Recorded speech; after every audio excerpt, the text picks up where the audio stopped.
next jumpers, and yes, welcome to another CEO talk. So I am very excited to introduce you to Gabe Zichermann.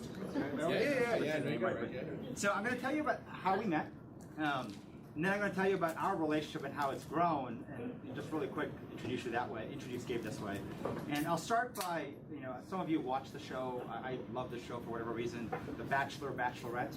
And Gabe and I have a relationship that built in some similar way, but if you watch this season's Bachelor, there's a guy named Sean.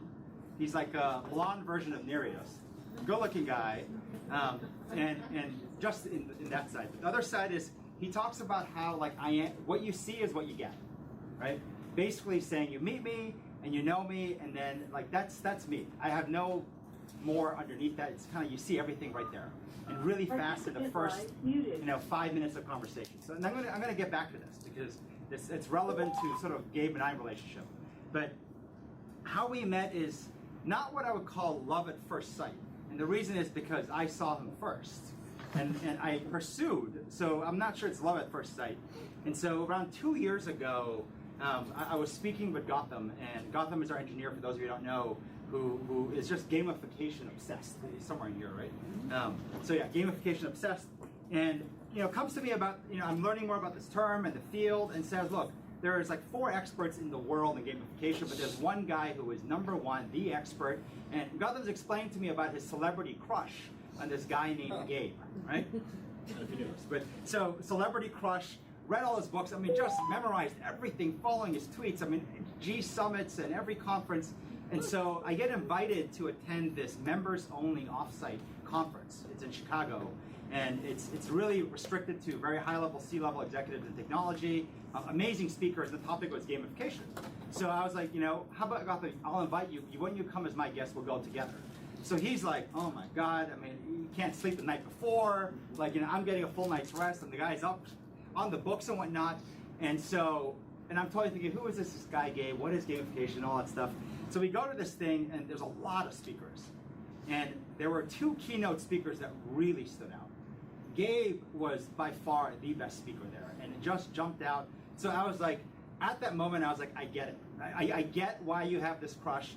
And so I saw Gabe, and I was like, I'm going to become his friend. So pursue that, and then as we got to know each other, this is where the relationship developed.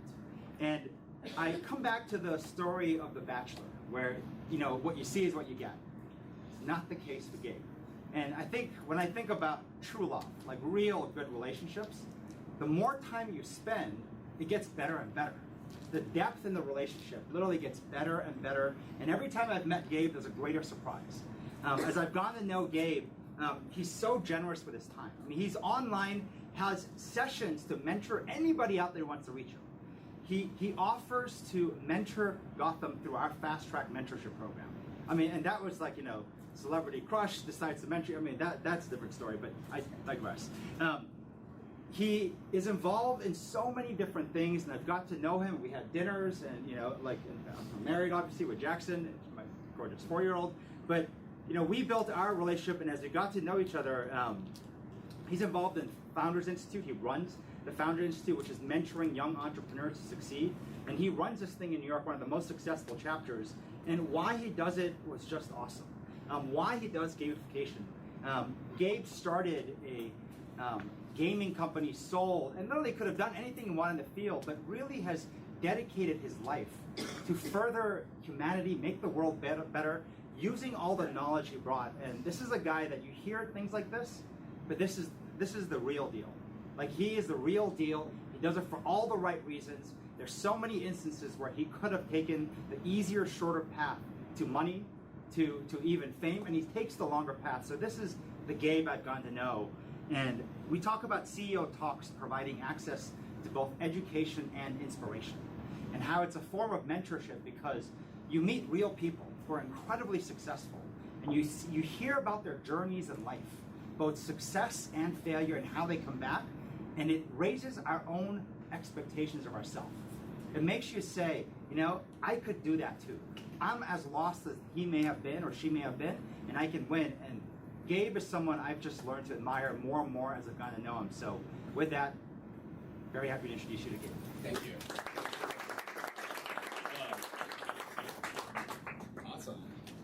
like I've learned so much today already. And I'm really super excited to be here with you guys. I have a deep and abiding love of Charlie and Next Jump, and so it's actually kind of super fun to be here and hopefully get a chance to meet some of you and tell you about my story and gamification a little bit and talk to you about that. So in keeping with that concept, you heard that I'm Gabe, and so my story begins here. Does anybody know where this is? Toronto. It is Toronto, which is where I'm from, which is a big city in Canada, for those of you who don't know it. And I grew up there, the child of Jewish Hungarian immigrants who made me do all the things that you would expect from Jewish Hungarian immigrants. So I had to learn how to play the piano at an early age, and I did like 8 years of conservatory piano, and now absolutely hate the thing. I can't even look at it. It's a story about motivation for another day. And all the other cute things like learn how to swim, where my parents found out after 3 months of sending me to swim lessons that I talked the swimming teacher out of forcing me to swim, which would later prove to be an important skill in my life. Hold that one for later. So the way that I learned to swim was they took me to this guy, Frank, a Romanian Olympic swimming champion, whose answer to my very persuasive, charismatic 6-year-old entreaties to not force me to swim was to pick me up and literally throw me into the pool. And from that age, there's very few things that you remember with great clarity from the age of 6, and that I have a super, super vivid memory of like being able to convince everybody else that I shouldn't have to swim, and Frank just being like, shut the fuck up. Like, you know what I mean? Also an important lesson that we'll kind of come back to. So anyway, so my parents unusually didn't like force me to go be a doctor, lawyer, accountant, and they were like, your undergraduate degree should be about getting an education, and therefore you should go study the thing it is that you want. I finished school a little bit early, and I got accepted into the special program at the University of Waterloo, which is Canada's kind of MIT school. And what I really wanted to study, and I convinced them they should take this like young nerdy kid to university, I wanted to study artificial intelligence. And so I had been not the dystopic HAL 9000 killing people in 2001 kind, but the kind of artificial intelligence that would help advance the world, move it forward. It was something that had inspired me ever since I was a little kid, and I read a lot of sci-fi. But my advisors said, hey, before you build artificially intelligent systems, maybe you should understand a little bit more about intelligence. And they were like, we have one of the preeminent researchers in intelligence here at the University of Waterloo. You should meet him and hang out. And I was like, oh my God, like, people of high intelligence are really fascinating. And so I changed my entire like undergrad plan from studying artificial intelligence to studying gifted children and their social emotional affect, which was not something that I expected to study, but was super interesting to me. And along the way, I realized that I had a particular interest in both the kind of the science of motivation, which really stuck out to me in my studies, and also actual like neuroscience. And these were the two aspects of that work that I found particularly interesting. So it's sort of motivational research and neuroscience. And after I finished school, because my parents didn't have an expectation that my undergrad would be part of my career, I set it aside and I was like, you know what, I'm probably never gonna touch this stuff again. This motivation and neuroscience stuff. I'm meant to be in business. And so I went and I went to school in Florida. That was the next chapter of my life.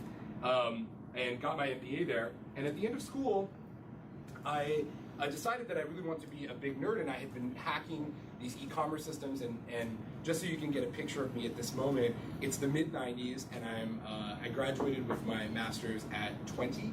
So I'm like kind of this like weird nerdy kid who's built these e-commerce systems, and Cisco, the networking company, was like, we are looking for people who can build e-commerce systems because nobody's done that yet.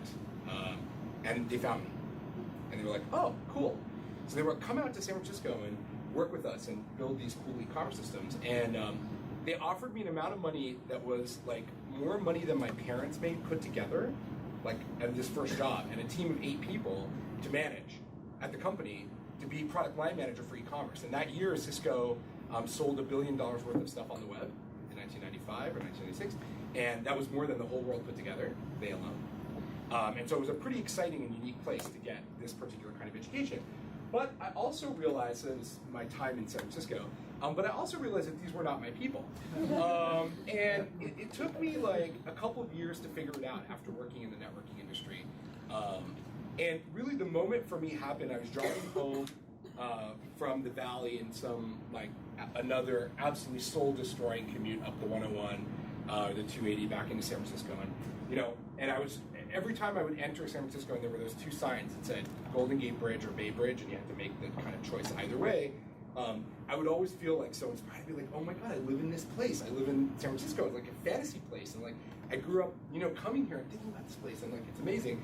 Until the day when I sort of fantasized about running my car into the divider between the two freeways and killing myself. And I was like, true story, it was a minor thing, but it was really like it's the only time I've ever had a suicidal thought in my whole life was that moment.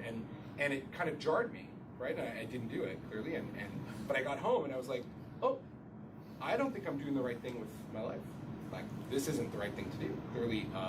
And clearly, like, you know, it was both relationship and work, but it was mostly kind of about work. And so I was like, okay, well, what do I really love? What am I really passionate about? What do I care about? What do I want to do with my life that would be really interesting? And then I realized that I had spent really just an absolutely humongous amount of my time playing games. I had spent like about 8,000 hours in my undergrad playing video games, in particular this game, which is called Civilization, for those of you who don't recognize it. And I was also a good student, I promise, but I played a lot of this game, and I thought, this has transformed my life, I want to do this. And so I took a humongous pay cut.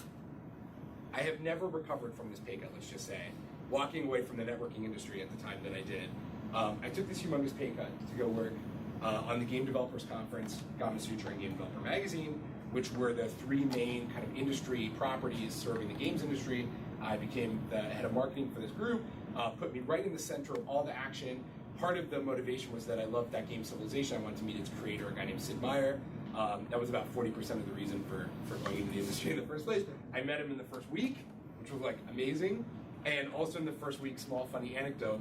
So my boss comes to me on day 2 of my job there, and she's like, Gabe, we have a little problem. Can we talk for a second? And I was like, oh, fuck. Like, I did something wrong, clearly. And she calls me into her office, and she's like, listen. She's like, never wear that again. And I had come, I was still wearing my networking industry drag. I was wearing, like, khaki pants and, like, a polo shirt.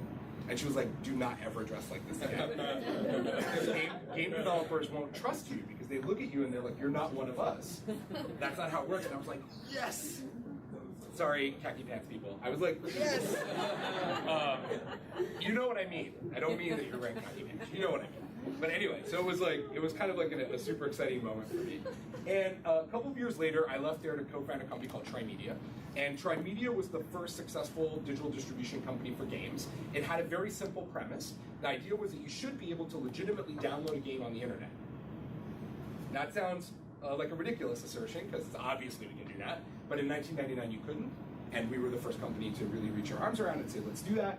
And we invented a bunch of critical DRM technology, much of which we all take for granted today, like the idea that you can install a piece of software on multiple computers under the same license was one thing that we did, which was kind of cool, small things.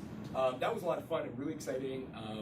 And then 2001 happened, and that was kind of bad for most companies. And we went from raising all this venture money to like 3 guys again in a room, and it was like struggle, and like, you know, pulling everything back. And but we stayed focused and we stayed determined, and we stayed really, really laser focused on the games industry. And then in 2005, we sold our company to this company called Macrovision, which some of you might recognize.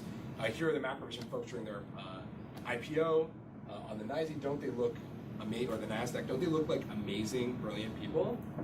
Yes, they do, don't they? They're awesome. And here's how amazing and brilliant they are. They're check cleared, and we sold the company. Beyond that, they're actually a bunch of idiots. Within 2 years, they changed their name and relisted on the stock exchange. Look at how different they look, by the way. Don't they look happier now? They have more women and people of color, which they didn't really have in the previous slide, and they're dressed more casually, but also they took the $36 million asset that they bought from us and turned around and sold it 2 years later for $4 million. This is how amazing this company was. And as a small lesson for all of you, this is one of the really, really difficult things that I had to do. I met these Macrovision guys during the acquisition, and during the acquisition process, and I was like, you people are dumb as fucking rocks. I cannot deal with you. I can, honestly. Like, and I don't throw that around lightly, but I kind of do. But I was like, you people are just, I cannot work with you people. Like, you people are going to ruin everything. Like, there's just no way. And I had to negotiate the sale of the company with me, one of the co-founders, not as part of the deal. And that was a really, really super hard thing to do, and one of the most manipulative things I've ever done in my whole entire life. And I'm not a super manipulative person, but I actually like had to play this complicated kind of thing to be able to get out of it. Mostly, which was just telling everybody that I thought they were kind of dumb, and that I wasn't going to work there. But I'm really glad that I didn't, because frankly, it was a terrible place to work. And part of the reason why I had done all this in the first place was that I wanted to work with people that I liked. I wanted to do things that I thought were cool. I didn't want to like then go and put on my like stupid corporate, you know, be in some stupid corporate box that I just really didn't fit in. And that to me was a worse fate than death. Not true, but it sounds good on paper. Anyway, so after selling the company, I had what could be described as a crisis of conscience. I looked at the work that we were doing in games and entertainment, and I thought to myself, like, you know what? Is this all that games are ever going to do? We're just going to be like a great distraction for people. That's it. That all we're capable of doing with games. And let me say that entertainment is not a bad thing. I love entertainment. I think it's important and meaningful in and of itself.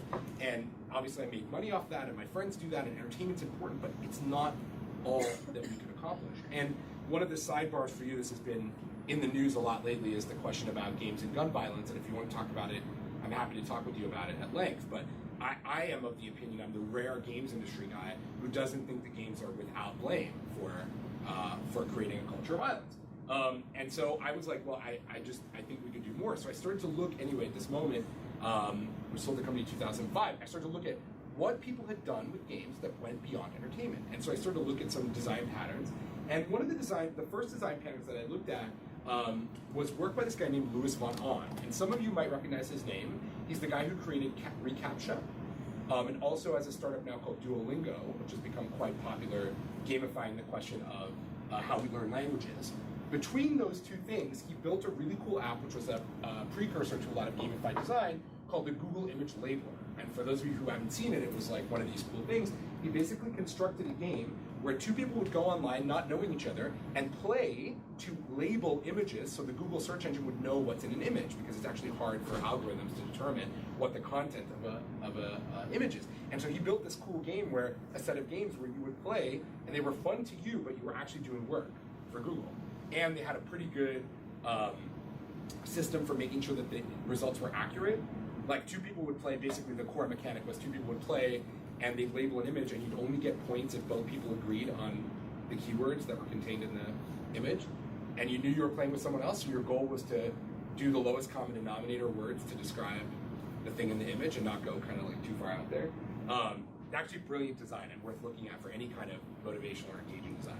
The other pattern that I looked at were loyalty programs, and I saw this strong connection between these two ideas, and I was like, oh, here's a system that's real small, really about a small set of actions, and it seems to be able to drive a lot of behavior in people that are kind of unexpected.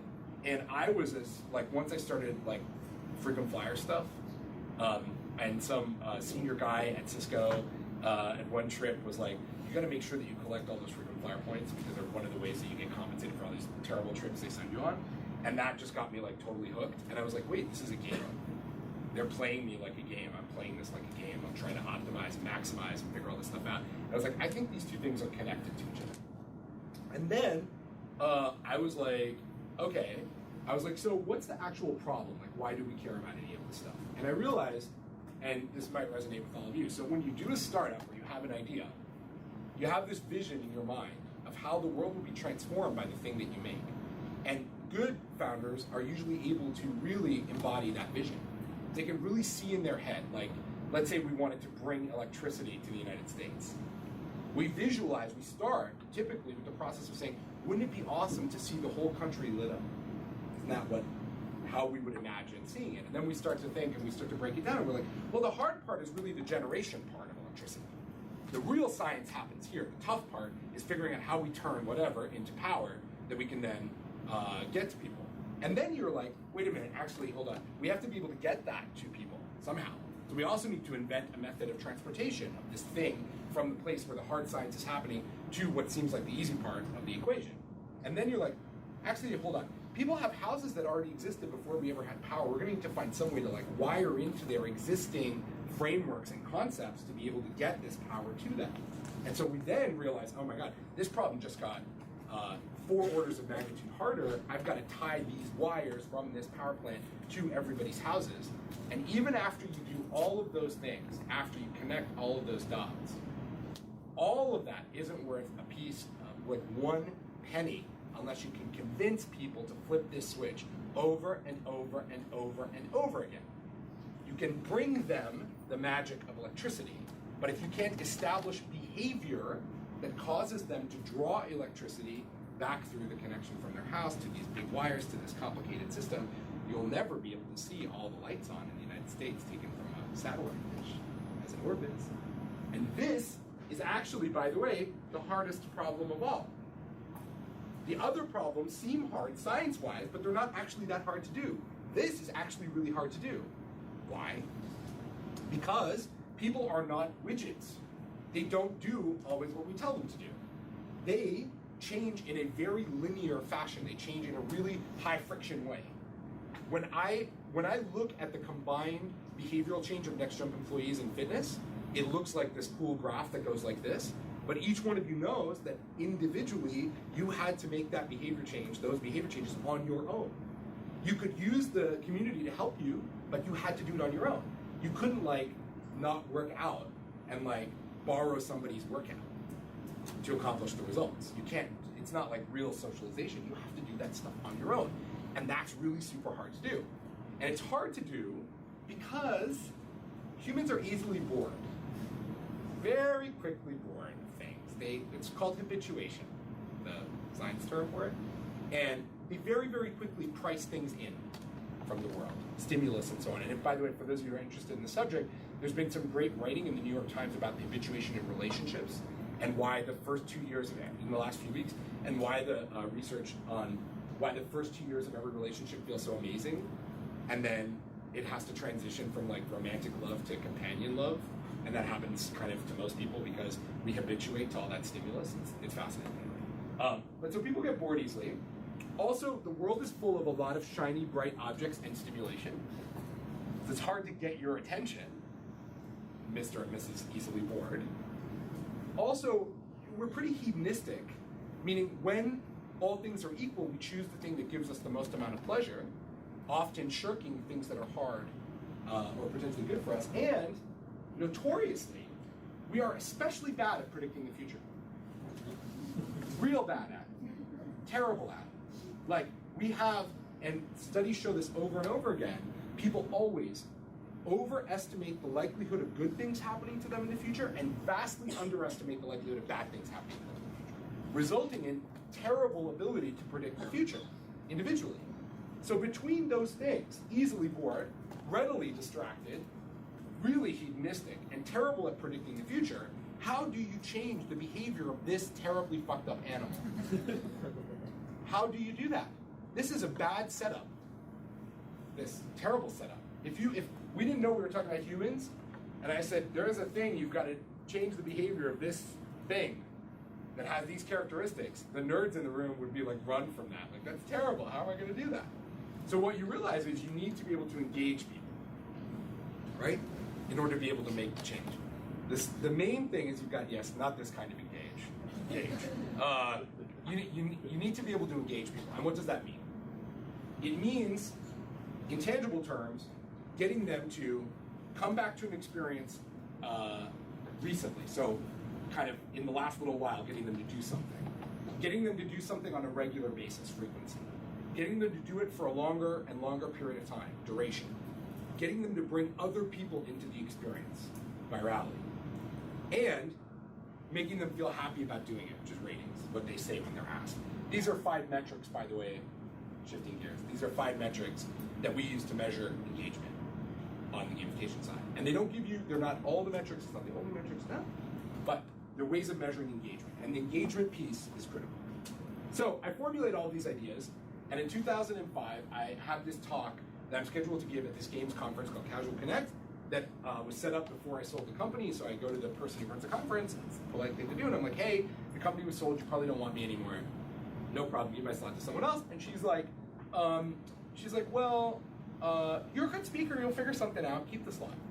So I come to this conference, 2005, 2006, and I'm like, hey, wouldn't it be awesome if we use games to solve this engagement problem? Can't you see that this is a problem and we can use games this way? And they're really good at it in other places, and wouldn't this be amazing? And I bombed.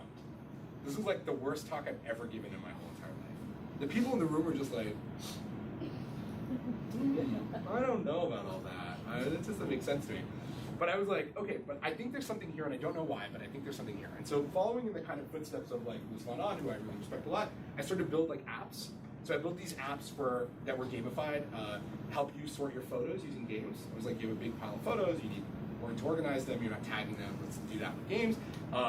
Built a business card exchange app using gamification to help people like share contact info, all that kind of stuff was cool.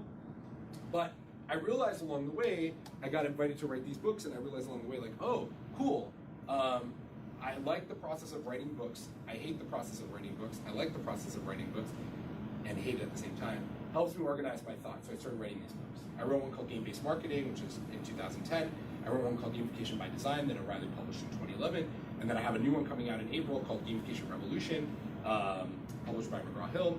And at the time that I put this first book out, Game-Based Marketing, which is the one in the middle, I didn't know that anybody was going to be interested in this topic. It didn't even have a name. The word gamification didn't yet exist. No one was really calling it that. And then these companies kind of burst onto the scene. Zynga, Foursquare, and Nike Plus. They all happened to become famous topics at around the same time, which is the first quarter of 2010. And suddenly everyone was like, oh, I get it. We can use games to get people to do things that don't seem to make any fucking sense at all.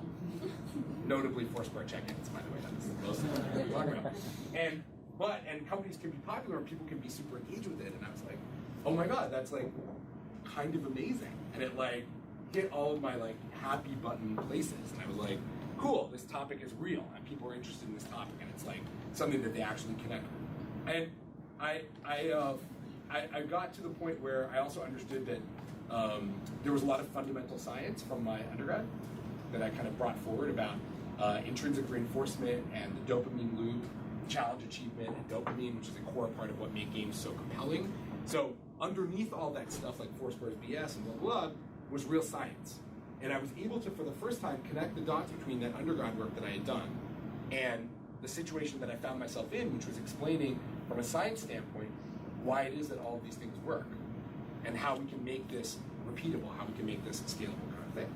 So then I started this conference called G Summit. This is Jane McGonigal. Many of you recognize her as well. She wrote a book called Reality is Broken, which is also about how games can transform the world in kind of a happy place. And in running this conference, the most awesome part about it, and Charlie spoke at it last year, which was amazing. The most awesome part about it was I found my people. Like, there were a whole bunch of people all around the world doing like gamification things. You just didn't call it that. And they didn't realize that there were other people doing it. And they were just like off in a corner in some company building something using games going, I think this will change behavior because it really works on my kids, or I love Angry Birds and I think this could be kind of cool. And they all kind of got together in one place and that was amazing. And we shared all these like really cool results. And it's really fun, and one of my favorite things to do in the whole entire world is gather everybody for this particular activity. And in the process, we got to see some amazing examples of gamification. I'm going to share a couple of them with you, and we'll have some time for questions. So these were two sort of fun examples for me, and they're worth watching. If you go to gsummit.com, which is the URL for the conference, all the videos of the previous speakers are all there, so you can watch them all. And we had this great story by Dimitri Tsoukaridis about Jay-Z's book Decoded. They made this amazing game out of Jay-Z's autobiography because they figured that his audience wasn't necessarily predisposed to reading a lot. So they were like, we need to find a way, I mean, we giggle, but we need to find a way to get people more engaged with this book. And so they built this cool game where every side of the book, so every spread from the book, was hidden somewhere in New York City in a location that was connected to the story that was being told at that moment in the book. So for example, the playground in Bed-Stuy where he used to play basketball, they put it on the back, you can't see here, but they actually put a decal up on the back of the backboard of the basketball net. And like his favorite pizza place They printed like 10 pizza boxes with the sign inside of the pizza box. And so there was a big challenge. The first person to find all like 200 signs around New York, take photos of them and upload them to the internet, won an amazing prize, which was a lifetime set of tickets to any Jay-Z concert until you die. 2 tickets, every concert, anywhere in the world, anytime you want to go. Amazing prize, right? If you like Jay-Z. If you don't like him, it's like not that good of a prize. Anyway, the awesome part was the first person won the prize in 30 days by hiring people to go do it for her. She did it on Craigslist. She posted, she's like, I need help with this, $10 an hour. You gotta go find all these things. And so she hired all these people and got that work done. And so it was also like a good lesson in terms of expect the unexpected. People will always push the envelope of your system, no matter what system you design. The more interesting the thing is that you have to give them, the more they're gonna push that. And you're deluding yourself if you think you can predict everything that people will do in advance. The best thing that you can do is set up a system and then a sandbox and see what they'll do and be able to adjust your system according to those kind of tensions. Or this campaign for the Dark Knight by Susan Bonds, which is an amazing video and you really need to watch it, how they got 20,000 people running around in central San Diego following this amazing set of challenges as part of the Dark Knight that involved things like clues being dropped on the internet that you had to like go to a bakery, and if you said a keyword at the bakery, they gave you a cake, and then the cake had a phone number written in icing on the top of it, and you called it and the cake rang because they'd like embedded a phone. I mean, shit like this, right? Like really, really cool stuff. But like literally at one point in the story, 20,000 people are running around downtown San Diego playing this game. They don't know what the prize is. They're just playing a game about the Dark Knight that has been slowly revealed over months of activity online. The prize, incidentally, was a walk-on part in the movie, which they found out when they were abducted. The winner was abducted from this movie in real time. It's true. It's true. It's so cool. You have to watch it. It's awesome. Another startup that will be near and dear to some of your hearts, CodeCademy, based here out of New York. The vision to help people learn how to code.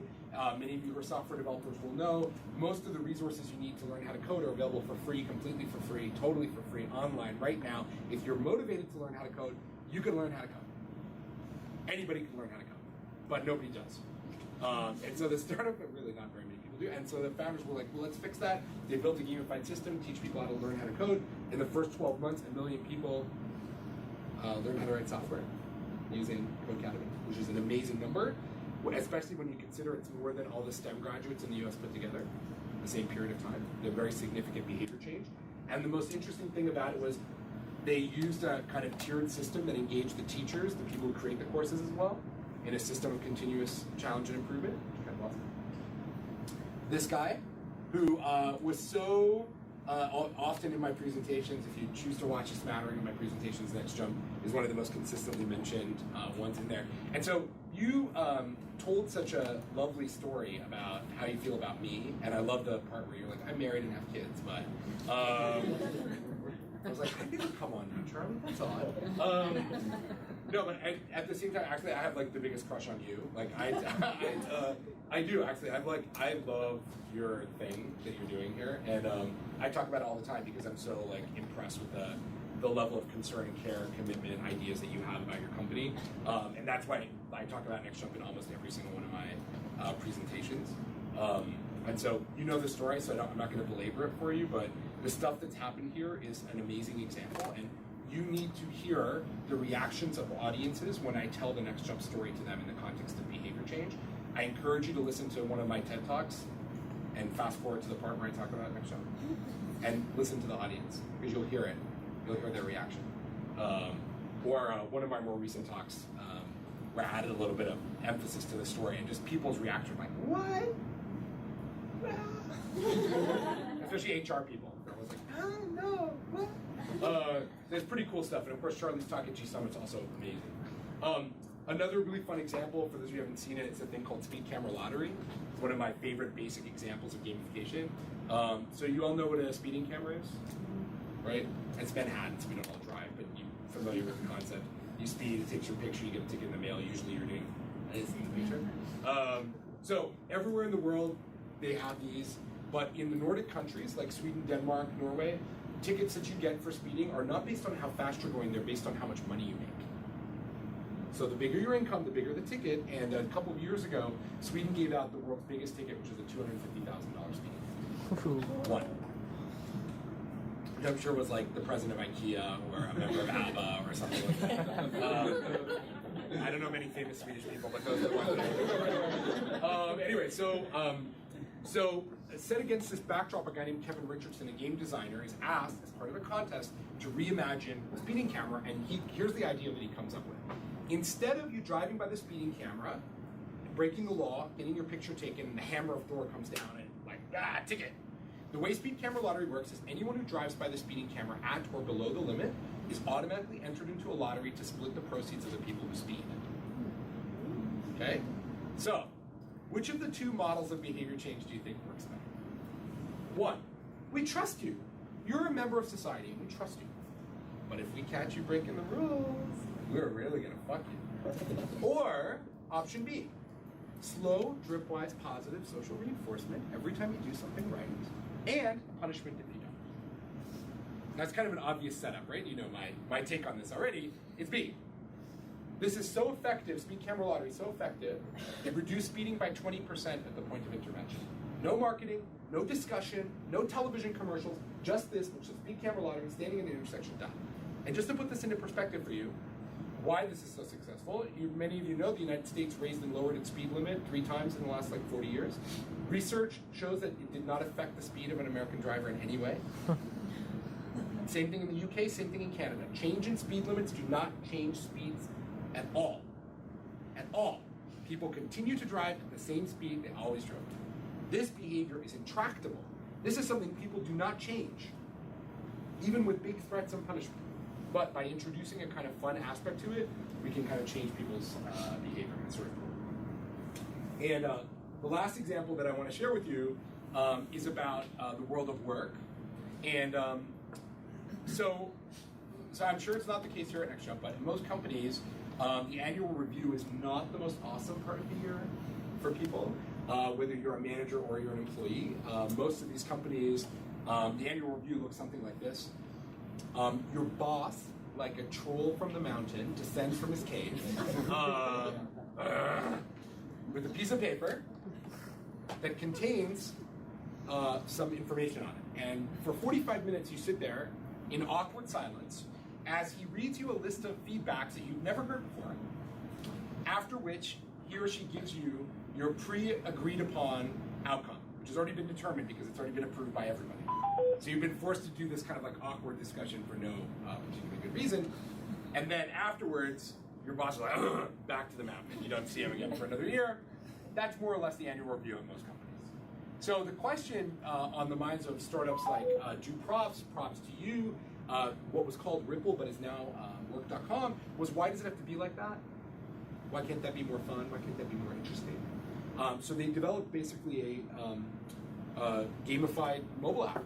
Anytime somebody does something worthy of recognition, doesn't matter, anyone at all, a superior, a peer, or subordinate, you pull your phone out, click a button, and you instantly recognize them for a job role. Little things, yeah? Thanks for bringing that coffee, awesome work on that pitch, great TPS report, see you Saturday, doesn't matter what it is, instant recognition. Behind the scenes, the company gets a whole bunch of data. Employees get recognition and acknowledgement for all the different things that they do, no matter how small. So people who work on sales teams but aren't the salesperson get recognition for their help with sales. The bottom line being, it helps people get engaged. The interesting part about this story, which many of you can relate to, and which is critical, is that it's about optionality.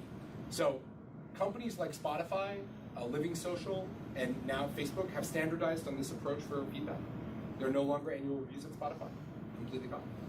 But it was totally opt-in. So employees had the option of using the system or not, and 95% of them opted to use it, mostly because it's more fun. And so the lesson, one of the critical lessons I just want to share with you briefly, is this idea that no matter how fun the game is that you design, if you force people to play it, it's not going to be that much fun to them. Right? You have to like make things in a way that people are going to be kind of interested in doing. Okay, so I have actually a lot of other stuff, but I'm just going to jump ahead. Gamification is big, blah, blah, blah. It's going to employ a lot of people. It's great. Okay. So at its root, the thing that we are is a community of people who are optimistic about the power of design to change behavior. many of you in this room also probably share this view. Good design can change people's behavior. That is not an obvious thing for most people. If you feel like that's core to you, if you believe that at your kind of like, your basic cells, that this is something that you believe, you need to connect with other people like you who are optimistic about the ability of design to change behavior. Because even though it seems obvious to you, it's not obvious to the whole world. If you stop people on the street and go, hey, can we design good things that will get people to stop smoking and stop killing each other? The average person doesn't believe that that's true. But it actually is true. And that optimism is a core part of like the philosophy of what we do. But I'm gonna just jump ahead. I think it's important. One critical lesson about gamification I just wanna share with you guys is this idea that it's not about making everything into a game. Okay? So critically, it's about taking the best ideas from games and not making everything into a game. Like putting a game layer on top of everything, which is a common kind of worldview. And this is the most common mistake that people make when they think about gamification, and also a mistake I really don't want you all to make. If you get really excited about gamification, the one thing I don't want you to believe and thinking about is about, like, we all have to become games companies. And you know this from your work with OO and even the core work at NextJump. It's about taking the best ideas from games and applying those to your environment. And that's been especially hard for us to do. So let me tell you just briefly, and I'll actually, I just want to share this one anecdote with you. And I'll tell you ultimately why I do all these things that I do. So there's a lot of people who do gamification stuff that's like makes me kind of upset. And on both sides, the NRA just put out a game this past week trying to advocate for less gun control. I didn't like that. It's kind of crass. Also, people do things where they build like these game-like experiences, but they're so they're just not real. They just don't like feel real. They're not sincere enough, or maybe they're too sincere. And so one of the challenges with getting people to change their behavior that I want to convey to everyone is it's important not to be too earnest. Like, let's say you want to teach people about the bad side of genocide, like you want to educate people that genocide is a bad thing. Is the right way to accomplish that, I don't know, let's make a game about Darfur in which you play a victim of the genocide and you're trying to like rebuild your life on a hard scrabble plane in Sudan. Does that sound like fun to you? That's something you're gonna like spend your Saturday playing? So one of the challenges that we have in gamification for behavior change and for changing the world is a lot of people who do that kind of work have been so earnest. They've been like, well, don't you care about deforestation as much as I do? Let's make a game in which the world is going to hell. And you are trying to stop that from happening. When you realize the real thing is, the pattern, if you want to teach that, the most important thing is to make a great experience first and foremost. And then teach people the lesson that you want to teach them. Also, by the way, if you're trying to teach people about deforestation, really, you're more likely that you're going to get further by actually letting them deforest in the game, rather than about being like trying to escape deforestation. And my favorite design pattern for this comes from Civilization, that game by Sid Meier that I told you about before. So, you guys, anyone played it? Yes, some people in the back? All right, you and me later. So the game is roughly based on the history of civilization, and you play tribes that go through and evolve and develop technologies and develop countries, and you compete with each other and compete to develop all these technologies. Okay, so one of the technologies that you can develop in the game is nuclear weapons. It takes a long time to get there. You have to have lots of other technologies. You have to be in a particular state. But at some point, your nation, your tribe, can develop nuclear weapons, which you can then turn around and blow other countries up with. Now, until now, you've fought all kinds of conventional battles with other people. Tanks, weapons, groups of people, whatever. And they've been conventional weapons. But once you develop this power, if you're the first country to develop this power, you have an unassailable advantage over the rest of the players. You can, at any time, from the comfort of your city, press a button and start blowing them. Boom, boom, boom, boom. Okay? Kind of like in the real world. Now, let me tell you what happens in the game. If you are a country that develops nuclear weapons and you try to attack somebody else, if you are a democracy or a republic, the Senate in your country blocks you from being able to attack somebody else. So in order for you to be able to attack someone with nuclear weapons and civilization, you must convert your country from a democracy to a dictatorship. And then, when you use those weapons against somebody else, everyone else in the world automatically declares war against you. Your allies and your enemies, if you do it unilaterally, right? And then, you can capture the cities that you've attacked with absolutely no friction. So you can just, your armies just come in, because of course everybody's been killed. But there is terrible, irrevocable environmental damage done to that place that takes 10 times as long to clean up as the normal environmental damage in the game. And the people who have survived never accept you as their legitimate ruler. They resist you for the rest of the game from that point forward. Okay? Now, what do you think the designer of that game, Sid Meier's, opinion is about nuclear war? How could he have conveyed that differently? How might you expect an amateur designer to have conveyed that in the game? Right? An amateur designer, somebody who doesn't understand people's behavior, would have put a screen up when you tried to use nuclear weapons and say, oh, nuclear weapons are bad. You shouldn't do that. Don't do that. That's real bad. All kinds of bad things will happen. You don't want to blow the world up. That's terrible.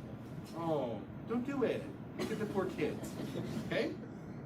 But if you want to actually teach people why nuclear weapons are bad, the best way to teach them is to let them blow the world up. Because you want to do that. You instinctively want to. I learned that lesson the first time I played that game, and after all the hard-fought things I had accomplished, I was like, yes, I'm finally going to get the best of this enemy. And I do it, and everything went to shit.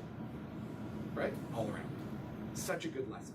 And the same thing has to apply if you're going to work on things that are meaningful. You also have to remember the science. Okay, last story, and then we'll have questions. This to me is the story of this kid is to me one of the main driving reasons why I do kind of everything that I do. So I'm watching this TV show called The Aviators. It's a documentary series about aviation, Canadian-American documentary series. And I'm watching this episode, and the narrator comes on, and he's like, what would happen if we took a 12-year-old boy off the street and asked him to land a commercial jetliner? And I was like, all right, you have my attention. Cool. So they grabbed this kid, Remy, 12-year-old boy, no flying experience, off the street. And 2 minutes and 40 seconds later, Remy puts a 737 down at Los Angeles International in a simulator, professional flight simulator, the same one that the pilots that fly you around and me around and your family around all the time have to train in twice a year all the time to become pilots. And my jaw hit the floor. I was like, what? I grew up in an aviation household, friends. My father worked for Air Canada for 40 years. I'm a huge av nerd. I fly all the time. I'm really into it. I know a lot about it. But I could not land a plane. Don't come to me if the pilots are sick from the bad fish. Like, I am not helping this plane come down. How is it possible that a 12-year-old boy can walk up and sit behind the controls and make this happen? And they turn to the guy who runs the simulator company on camera, and they're like, what? And he's like, yeah, we get private customers come in here periodically. They want to try the simulator out. He's like, these kids, the video games they play, no problem for them at all. They just sit down and they land the plane. He's like, it's their parents that have the problem. And I realized that we were on the cusp of a major evolutionary step in humanity. I actually don't think that the rise of autistic kids is a disease-caused condition. I think it's the next type of human, which is more like that. This next generation of kids, smarter, faster, more technologically literate, process the world differently. We have no choice but to make the world a more engaging place. We must do it. They will not tolerate this stuff the way the world is now. It's too boring. It's too gray. It's much too slow. And whether games cause that or are a contributor to it, the jury's still out. But the bottom line is a new generation, many of you are in this generation, coming online with different expectations about how the world must be. So even once we get all those pictures about humans, their challenges of engaging, wanting to make the world a better place, if we want to engage this person, Remy, this next generation of people, we must make the world more fun and engaging. And so this is the kind of shit that gets me going, that I think about all the time. It's important to me, and that motivates me and drives me forward. And I think too that, and the bottom line about this is, all of the things about that will make the world more interesting, exciting for Remy and younger kids than him, also will make the world more awesome for all of us. And yes, there are challenges and all that, but I think more positive reinforcement, more engagement is good for everyone. That's my story. Sorry for running a little bit long, everybody, but that's me.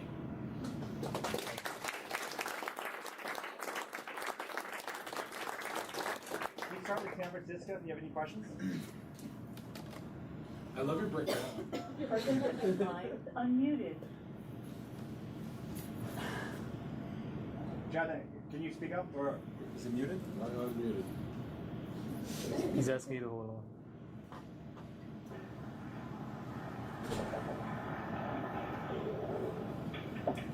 Did you hear it? yeah, Jonathan, we can hear you. All right, how about London? Let's start with London. You hear it? Hi guys. Just one question about the fitness portal. Do you think we should develop further in-house, like a version 2, 3, iterate on it, and then like open up to the public, so as a standalone product?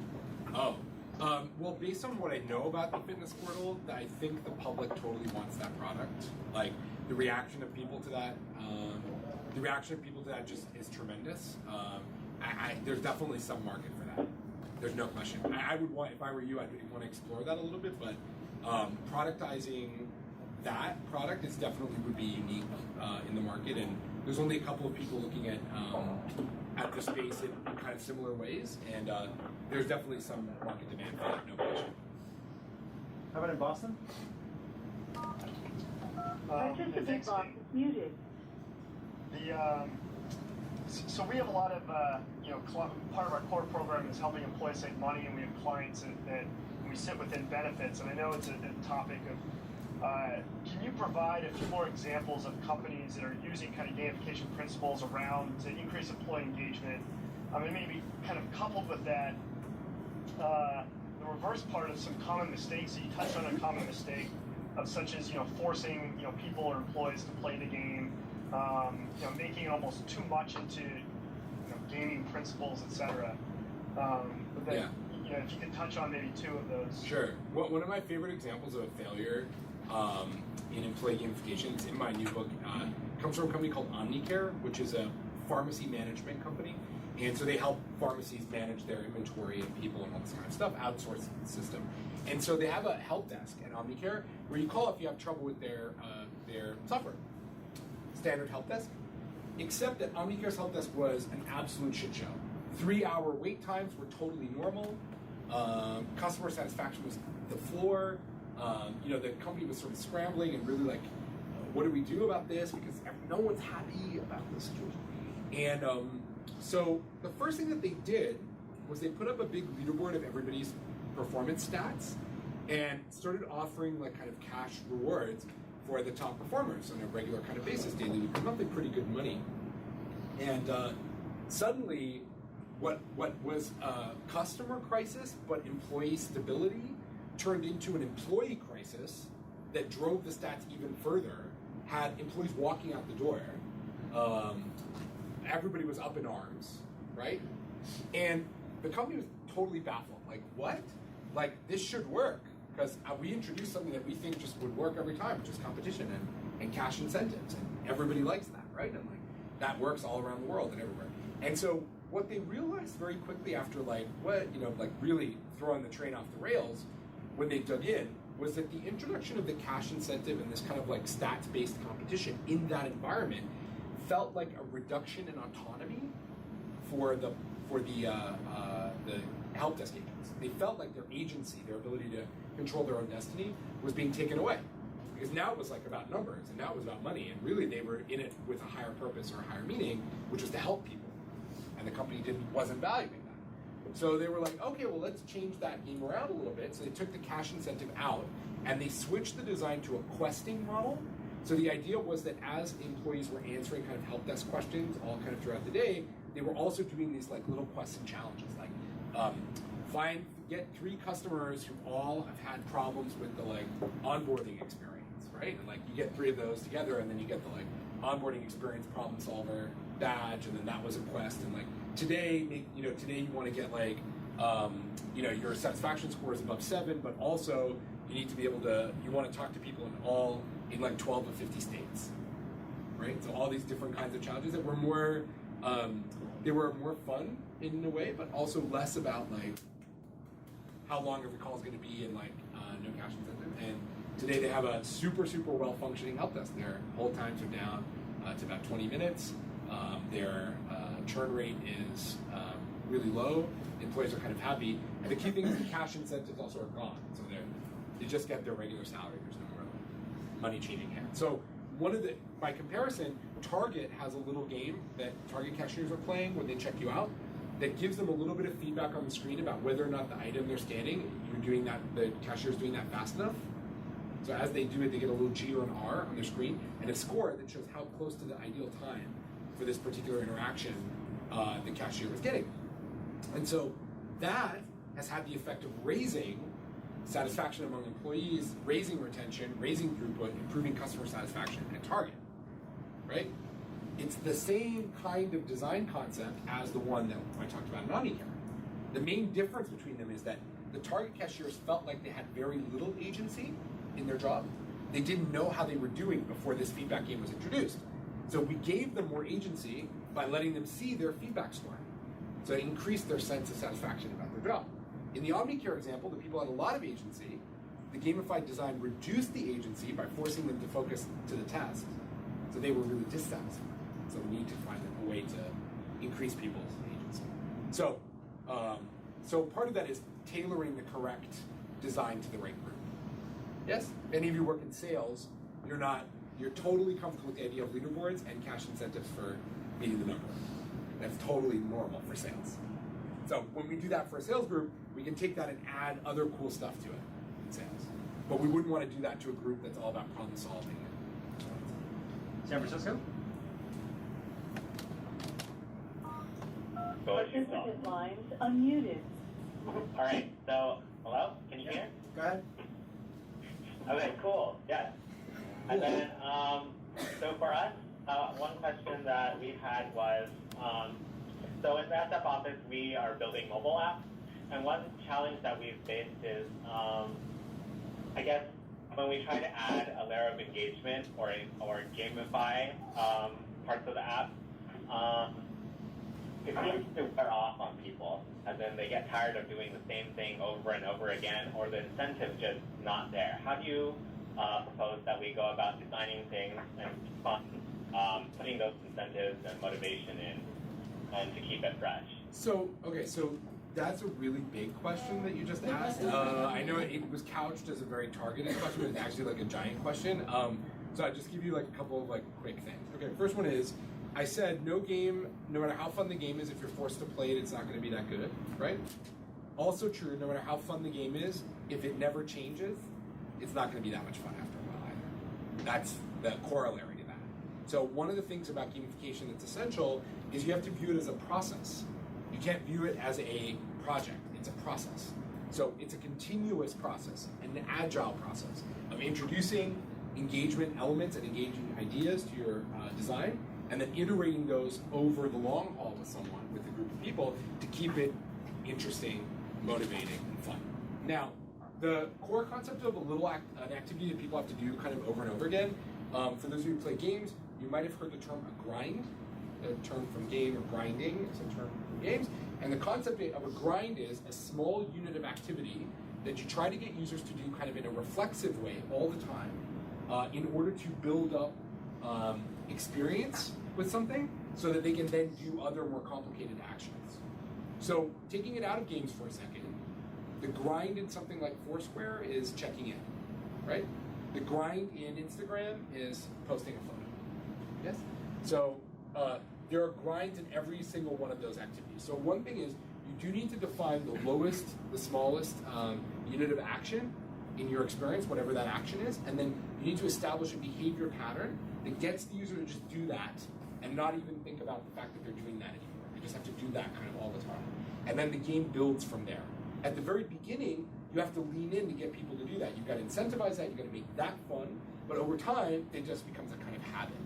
And if you want to understand habit formation more, there's a couple of really interesting thinkers on that. A guy named Nir Eyal, N-I-R-E-Y-A-L, who spoke also at G Summit. He has a thing which is called the desire engine, and it's a kind of interesting philosophical view of how you get people to kind of get into habits. Yeah. Another guy, BJ Fogg, some of you might know, who's all about real habit formation concepts. Question in New York? Francis? So you kind of touched on this when you talked about how core design can really shoot a gamified concept in the foot, right? With the Sigmire example. But I've seen this leveled at edutainment as much as anything else. When even if you were to say copy the design of something great, like a missile defense clone that instead tries to teach kids to do fractions, it winds up coming off as like really trite and very forced.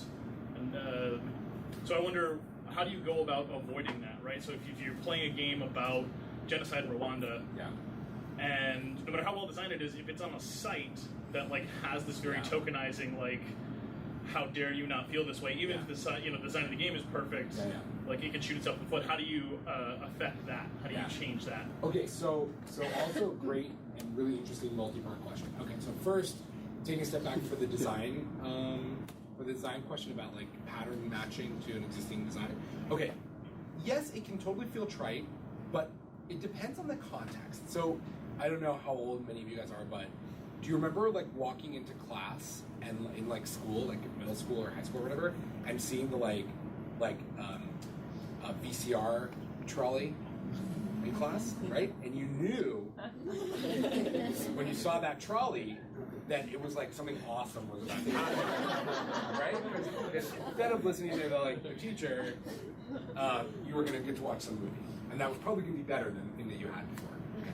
So some of this is about incrementalism, and that makes it sound like what we do isn't grand and important, but incrementalism is incredibly important. If you're at the point right now where you're learning stuff, where you're doing things in a very dry way, even a little bit of surprise and delight, something slightly delightful, something a little bit surprising, can have a significant effect on engagement. So many of the case studies in gamification that are kind of this is kind of whatever, even those have had a big initial bump with people that may not be sustainable, but initial bump with people because it's better than what they were doing before. Yes? No matter how banal it might be, it was better than the first thing. So I want us to think about agile patterns for gamified design. It's all about an agile approach. A small intervention designed to move the needle a little bit. Then once you identify what the correct interaction is that you're trying to get from users and you see the feedback and the metrics going the way you want them to go, you lean in on that and move that up the way. We won't try to build a whole system, a whole gamification system, kind of all at once, all up front. To answer your second question about the earnestness problem, so rule number one, make great shit. No matter what, you got to make great things. You got to make great products. They've got to be engaging. They've got to be interesting. We can't do anything with gamification to fix a bad product. We can't do anything with gamification to fix a bad product market fit. We won't be able to fix that. We can't fix it. Okay? There has to be some basic ember of desire burning onto which we can pour gasoline, but if the fire's out, we can't do anything. So we need to have something there. So number one, you got to make great shit. Number two, you have to lead with fun if you want to make something that's difficult work. You have to start by designing a fun experience, not by designing a pedagogical experience. Just start with fun. And then, inside that experience of fun, tell the story, get the message across, make things happen. So, as a good example, watch the video of Nicole Lazaro from G Summit from last year. She's a famous game designer. She developed this thing called the 4 Keys to Fun, which is really interesting. Anyway, she built a game last year called Tilt World, which is like a game, a mobile game. And the game is actually about deforestation in Madagascar, which has been terribly deforested. But it's not at all about that when you first play it. It's really a game about a cute, magical sprite that travels through the forest and gets these plants to grow by its magical action. And as you play the game, the longer you play, donations are made to help reforest Madagascar, and eventually you figure out by playing it that you're playing a kind of metaphor for this problem. You as a character, but it doesn't lead with, yeah, Madagascar's fucked, because that sounds like so much fun to deal with, you know. So, Thank you so much. thanks everybody. Thank you so much.